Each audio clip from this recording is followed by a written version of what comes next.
Okay, All so right. we tried. We tried to go live and it just wasn't working. The Wi-Fi signal will not sustain on YouTube Live. So we are here again. As we said in the live portion, we are at Henderson Settlement in Frakes, Kentucky. I'm Pastor Jenni. And I'm Pastor Dave. And we are The PortaParsonage, PortaParsonage, ministering where you are, professing our hope. and encouraging you.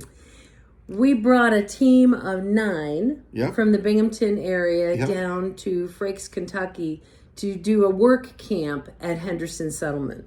We're just about 4 miles from the Tennessee border here, and they have property both here in Kentucky and a farm over in Tennessee as well. About 1,800 acres Total, yeah. altogether.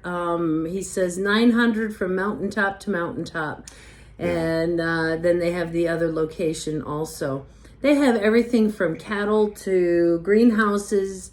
They have a thrift store, Food pantry, senior adult ministries, and children and youth ministries. They have a ministry for women who are pregnant right up until the child turns the age of 3, and they walk them through every aspect of that. They have everything from diapers to equipment, baby cribs, everything a woman could need from the time she's finds out she's pregnant to the time she delivers and the baby grows up to be the age of 3. It's pretty amazing.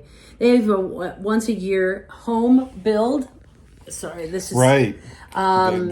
This year is their 36th home, I think. I thought it was 39. 39th whatever. home. Yeah. And they have 5 or 6 families every year that apply for one of these homes. And only one gets it, and they have do a complete build 6 weeks. in 6 weeks. Yeah. Yeah. So they're 2 weeks into one right now, their 39th home, and 4 weeks to go. Yeah. Yeah. So what else? So we arrived on Sunday, and Yep. they had a nice dinner for us, and then we checked into our little home here, and we're all housed in the same little space. Yep. Little house. I mean, we all have Our own rooms. own rooms, so that's nice. So on Monday, Dave and Richard and Tom. We and went up a couple to of the ladies. Right. Went up to the youth center and took down.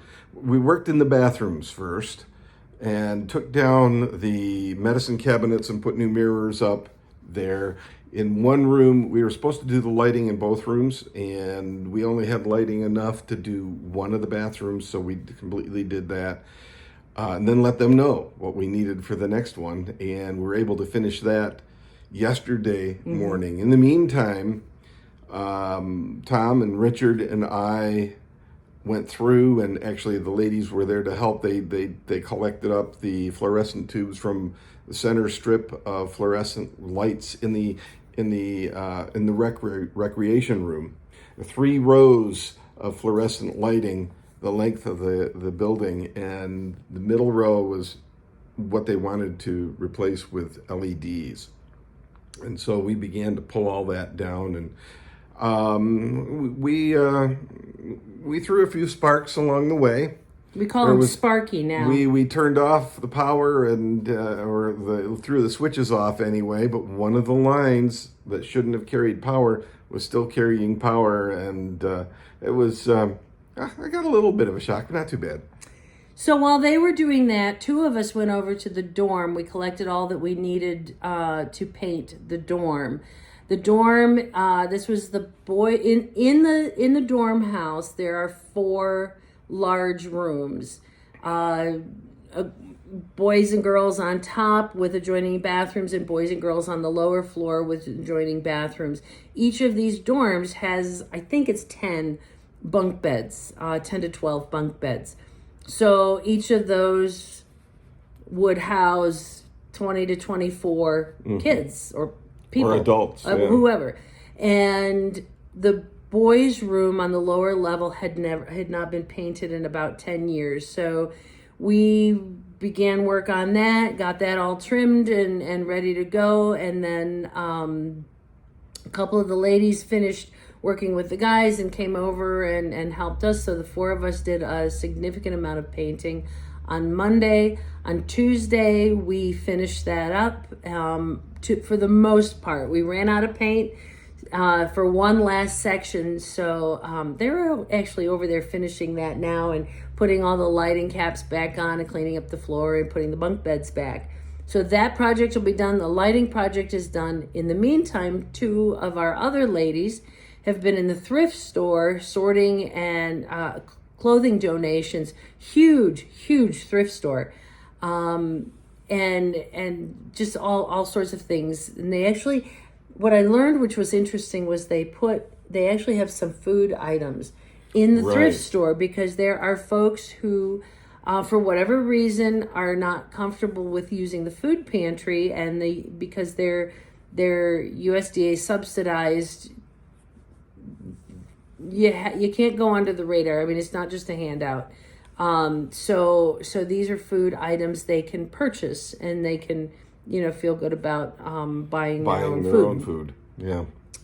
So today is kind of our rest day. We've needed this. We have. We're both pretty worn out. Everybody's really worn out, and I give kudos to the folks who went back over to finish the painting job. Yeah. Because I'm wiped out. I've been up and down that ladder. I can't tell you how many hundreds of times. But it's also our anniversary today. That's right. 20 years today. So this is how we celebrate our anniversary. And it's good. Yeah, it's good. Tomorrow we'll be back at it. There's some more painting to do. We have two more bathrooms to paint. Mm-hmm. And we've got all the old lighting and stuff that we've got to pull out of the recreation center and set that aside so that they can come pick that up and haul it away. We have two power washing jobs. And then if we can do it, we want to lay some cinder block and work on their compost project. They don't have an actual compost. They're working on a 3-bin compost area. So that would be cool. I would love to get that done. So the way this works is we sign up to come, and it's about $250, depending on what the housing situation is. We pay $250 per person to come for the week, and that's all of our meals included and our housing. We then select projects off their project list, and it can be anything from power washing to laying block to rebuilding ramps to painting and lighting and to working in their new park. And their park needs some work. All sorts of projects, just about anything for any skill level. And then you pay for those projects. The lighting job that you guys did was $900. The two painting projects that we signed up for were $200 a piece. The power washing job is like $25 a piece. The laying cinder blocks, I don't remember. I don't remember either. But anyway, we pay that so that they can go buy the materials. And have it ready for us. They don't buy any materials until somebody has paid for the project. So they then get the materials. They're all here ready for us. All we have to do is go to this massive tool shed. Yeah. And it's like a hardware store and nail salon. Yeah. Which is a funny story. Yeah. So we go over, we get our materials, and then we go out and do our work.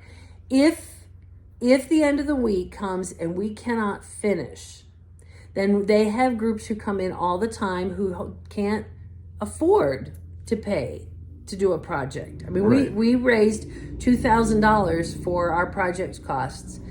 If you get a group who can't afford that, you can come in and finish projects that other people have paid for but couldn't finish. So there are people who do ministries like that. They have RV hookups. People come in and hook up and spend a week and help out. There are little cabins to rent, like $30 a night. Yeah. They were talking about these little cabins that they can rent, and that includes their meals, and they can come and work. You can work in the garden, Just about anything. And some of you may be familiar with Redbird. There's a lot that goes on in the United Methodist Church anyway in connection with Redbird. And what we discovered is that this is part two, part of the Redbird Missionary Conference. And Redbird Mission is separate. It's part of the conference, but it's not Redbird Mission Conference. Right. It's Redbird Mission. It's a private school. It's like a settlement. Yeah. And it's a private school, and that's pretty much what it is. It's just the school. This is we have the school is right next door. It's a county school, though. The counties established their own school in 1975, and so the school here on the settlement. There's a little log cabin up here behind us. Yeah. Well, that was the original. There's a bigger building that was a school over the thrift store that shut down in the mid-70s because the county opened up their public school. Centralized, yeah. And so that's right next door, but they bus kids from there to the youth center, and they do tutoring and provide activities and food, and then they bus them home as well afterwards. It's pretty incredible what they do here. So this settlement is less recognized for the most part. Right. It's often forgotten in the bigger Redbird picture. Yeah. So they need the help here. Yeah. They need the help. So if you want to, I would love to do this again at some point and come down and help and do this as a mission project. If you have other things that you would like to do, if you would like to help in some way, there's all sorts of things that can be done. I mean, money can always be sent. Who turns away money? Right. But also they were talking about supplying their clients with baby formula. And if you can't, if you can order baby formula on Amazon, have it shipped here, that'd be great. If not, you can order cans of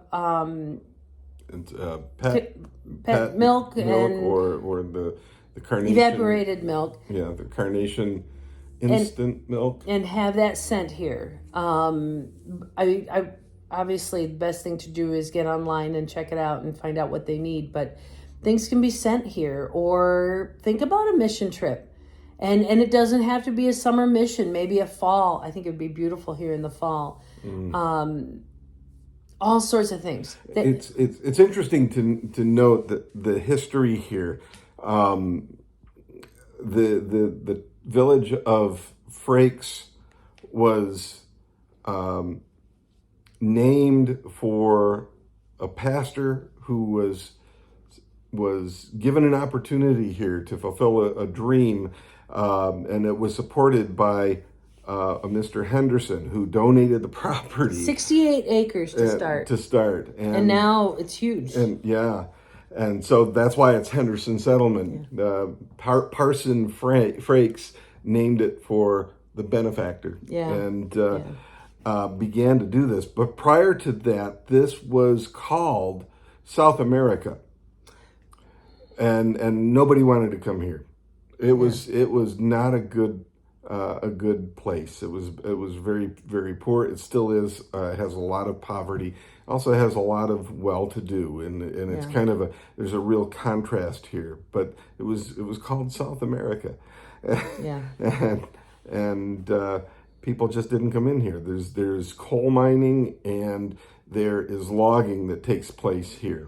But when the coal mining shut down under the new presidential administration, that put a lot of people out of work down here, and threw it back into some extreme poverty. Yeah, they're doing a lot of logging now. Right, a lot. I guess the average income here is between $11,000 and $14,000 a year.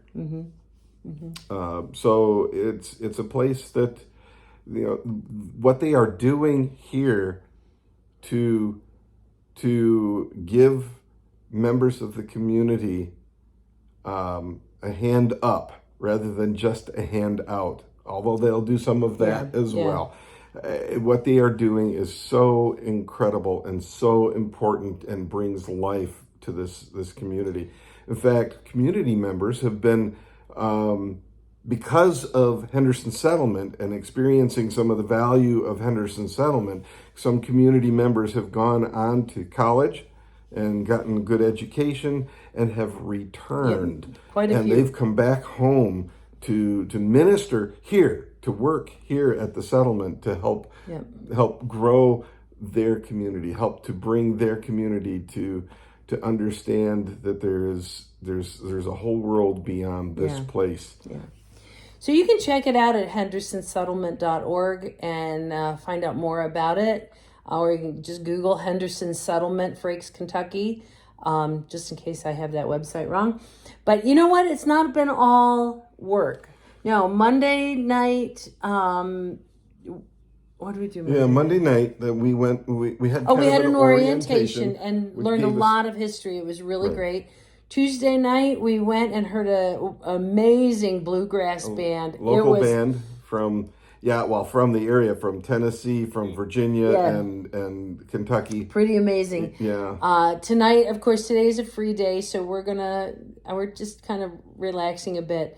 And then tomorrow night, we're going to have a communion and blessing time. But we're also going to have some local homemade ice cream, which is kind of exciting for everybody. Yes. And then Friday night, things come to an end, and we will head home on Saturday morning. Mm-hmm. So we hope you will at least, if nothing more, be in prayer for us as we travel, Henderson Settlement as a whole and all of their work, and all of the work camps that are going to come in and pass through this area this year.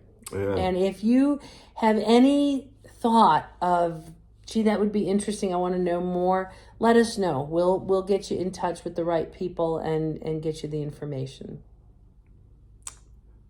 All right? All right.